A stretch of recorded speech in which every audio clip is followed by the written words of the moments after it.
Good morning fourth class students. कैसे हैं आप सब? सभी अपनी अपनी छुट्टियां जो हैं वो अपनी नानी घर, मामा घर आप अपनी छुट्टियां व्यतीत करके आए होंगे।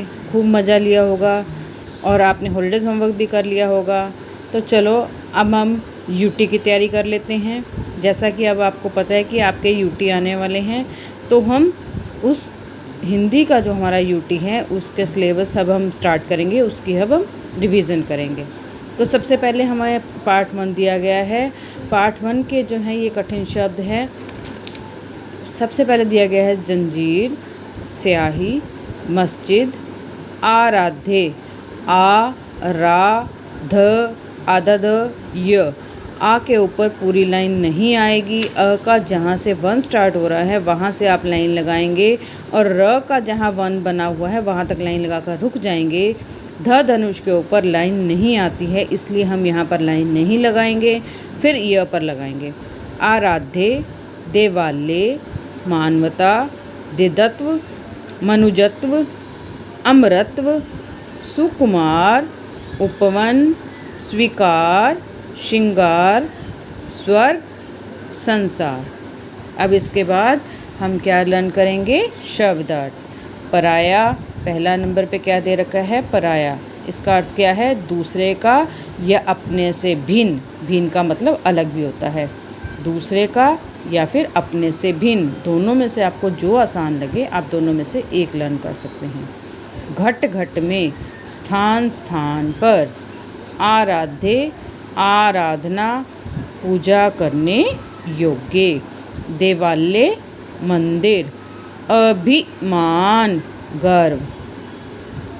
यहाँ अ पर भी पूरी लाइन नहीं आएगी, अ के 1 पर लाइन आएगी, भ पर पूरी लाइन नहीं जाएगी। ये जो आपने छोटी ई की मात्रा डाली है यहाँ पर छोटी सी लाइन आएगी। फिर यहाँ पर जो भ का 1 है यहाँ से आप लाइन लगाएंगे। अभिमान, गर्व, मनुजत्व, मनुष्यता, सकल, समस्त या फिर सब, दोनों में से एक लर्न कर सकते हैं आप। अमरत्व, अमृता, सुकुमार, कोमल या फिर चिकना, दोनों में से आप एक लर्न कर सकते हैं। दलित, दबाया हुआ। ये आपके क्या हैं? शब्दार्थ। इसके बाद हम क्या करेंगे? इस पार्ट की एक्सरसाइज। सबसे पहले देखिए बहुविकल्पीय प्रश्न। कवि को किस पर अभिमान है? मानवता पर, सज्जनता पर, देवता पर, घर पर। तो किस पर अभिमान है? मानवता पर। फूल उपवन का क्या है? हार, धूल, शूल, श्रृंगार। तो हमने पाठ पढ़ा था, तो ये क्या है? श्रृंगार। कवि क्या बांटने को कह रहा है? घर, द्वार, प्यार, फूल। तो क्या बांटने के लिए कह रहा है? प्यार। देश काल की जंजीर कैसी है? जंग लगी, सोने की, नई या पुरानी? कैसी है? जंग लगी। ये आपके प्रश्न उत्तर हैं। ये हम नोटबुक में हम कर चुके हैं, इसे हम बाद में करेंगे। आगे दिया गया कविता का मुख्य संदेश क्या है? संसार के सभी प्राणी समान हैं। संसार आप अपना घर है। संसार के लोगों को ईश्वर की आराधना करनी चाहिए। दुख सुख आते जाते हैं। इस कविता का क्या संदेश है? सारा संसार अपना घर है। तो हम इन चारों ऑप्शंस में किस पर राइट लगाएंगे? सेकंड वाले पर, सारा संसार अपना घर है। पंक्तियाँ कंठस्थ करके सही क्रम में लिखो। प्यार है तो राम है, घट घट में है बस कहता हूँ। ये आपको जंबल वर्ड, जिनको आप इंग्लिश में बोलते हैं, उल्टे सीधे वर्ड दिए गए हैं, इन्हें आपने सही क्रम में लिखना है। मैं बस कहता हूँ कि प्यार है तो घट घट में राम है। कुचल ना जाए इस तरह पग से चलो कोई भी शूल। चलो इस तरह कुचल ना जाए पग से कोई शूल भी।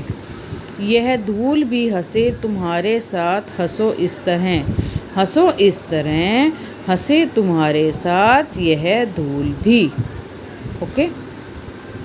अब समान तुक वाले शब्द लिखो, यानी कि ऐसे शब्द लिखिए जो ये हमें शब्द दिए गए हैं, इनसे जब बोलते हैं तो वो समान लगते हैं। जैसे गुलाम, सलाम, थोड़ा आवाज़ उनकी तरह ही सेम लगती है। इंसान, अभिमान, धूल, शूल, मनुजत्व, अमरत्व, संसार, प्यार, श्रृंगार, संसार। अब ये दिया गया है भाषा की समझ। देवालय शब्द देव और आले दो शब्दों से मिलकर बना है। इसी प्रकार आप आले से बने दो अन्य शब्द लिखिए। विद्या प्लस आले विद्यालय, हिम प्लस आले हिमालय, पुस्तक प्लस आले पुस्तकालय। आगे दिए गए हैं निम्न शब्द के अर्थ लिखकर वाक्य बनाओ। क्या शब्द दिया गया है? पराया। इसका अर्थ क्या होगा? अपने से भिन्न या अपने से अलग। वाक्य क्या बनाएंगे? हमें किसी को भी पराया नहीं समझना चाहिए। नंबर 2 है गुलाम। गुलाम का क्या अर्थ होगा? सेवक। वाक्य क्या बनाएंगे हम? ब्रिटिश सरकार ने भारत को गुलाम बना रखा था। थर्ड है अभिमान। अर्थ क्या होगा? गर्व। वाक्य क्या बनाएंगे? मुझे अपने देश पर अभिमान है। शूल। शूल का अर्थ क्या होगा? कांटा। वाक्य क्या बनाएंगे? गुलाब के फूल के साथ शूल भी होते हैं। नेक्स्ट क्या है? अमरत्व। अर्थ क्या होगा? अमृता। मुझे अमरत्व नहीं बल्कि प्रेम चाहिए।